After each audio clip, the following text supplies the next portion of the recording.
Hi everyone, in this tutorial I want to teach you about a program called StorySpheres, and if you'll go ahead and open up a browser and go to storyspheres.com, this is a really cool tool, as it says here, for enhancing 360 images that lets you position audio within a scene to easily create interactive experiences. So this is a very low cost, low barrier of entry way to create a photo story in 360. And just to give you an example of what one might look like, you can go ahead and click on any of the examples and you can see that it's uploaded. You can hear some of the background sounds, and you can even travel from one scene to another and kind of looking around in a 360 view. And when you click on some of these audio sounds, you'll see that it will play.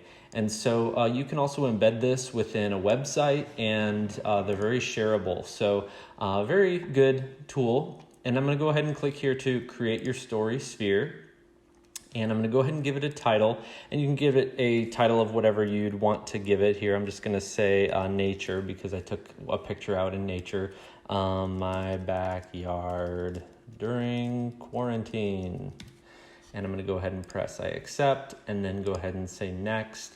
Now it's going to give us some restrictions on exactly what our image should be. The image should be a JPEG, ratio of 2:1. That is true for any equirectangular video or photo, and ideal image resolution is listed here. So I'm going to go ahead and pivot to a screenshot of my phone. You're going to have to download an app called Google Street View. And it's found in the App Store, both Android and iPhone. This is where we're going to get our 360 image. When you open up that app, in the bottom right, you're going to see a button that has a little picture icon. And then you're going to go ahead and press that, and it's going to show you your camera with a big orange circle in it. And now it's going to want you to take pictures over and over again, just like you would a panorama image, and it's going to basically stitch together each one of your shots as you start taking the photo all around you. So just kind of go through and take these pictures all around you, and then once I got to the end of that, I can view up and get all the orange dots, and I don't have to press anything. You should just hover over it and it will take the photo.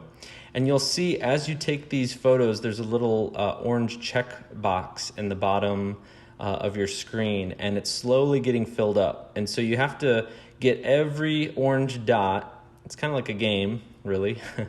And you want to get every single orange dot as it fills up. So you need to get above you and below you to get the full 360 image. And you can see that it's stitching together every single one of those shots. So we're going to take a few more here. Okay, and I get to the end, and it looks like there's another orange dot that I have not found. So I'm kind of searching for that, and as I look around, yeah, there it is up in the top. So you have to make sure you get every single one of these. You might have to look around for a bit. But now you can see the checkbox is turned green, and it's going to allow you to stitch. It's going to be stitching that photo for you together. And so we'll wait a second here as it stitches. Okay, so now that it is totally stitched together, you can see that it's ready for selection. And I'm going to scroll down. Now this allows you to kind of tap around and view it and make sure it looks good to you. And now, instead of actually publishing it, though you can do that, what I'm going to do is press the little save icon in the bottom, and it's going to allow me to save this to my camera roll. And that's going to be important for us to use later.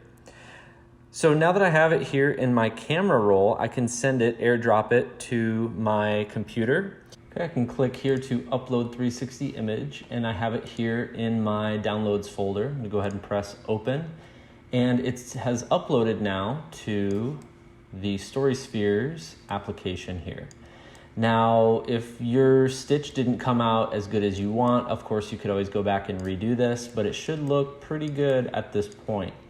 Now I'm going to go ahead and press next, and here it's going to allow me to upload an audio file.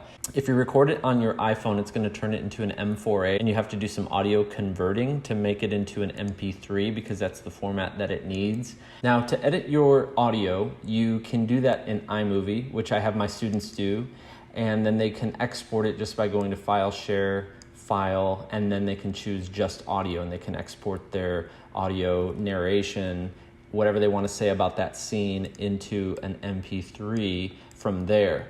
There are lots of tutorials online how to convert WMAs or whatever it may be, M4A, into MP3. There's also a website called online-convert.com that you can upload your file and convert it as well. And so you would upload the audio file here. So I'm going to go ahead and click here and find this audio file. It's just MC Hammer because it was all I really had. Once you have your audio file here, it can just be a background, or you can make it a hotspot. Okay, so if it's a hotspot, that means they actually have to click on it to listen to it. If you make it the background, it's just going to auto play.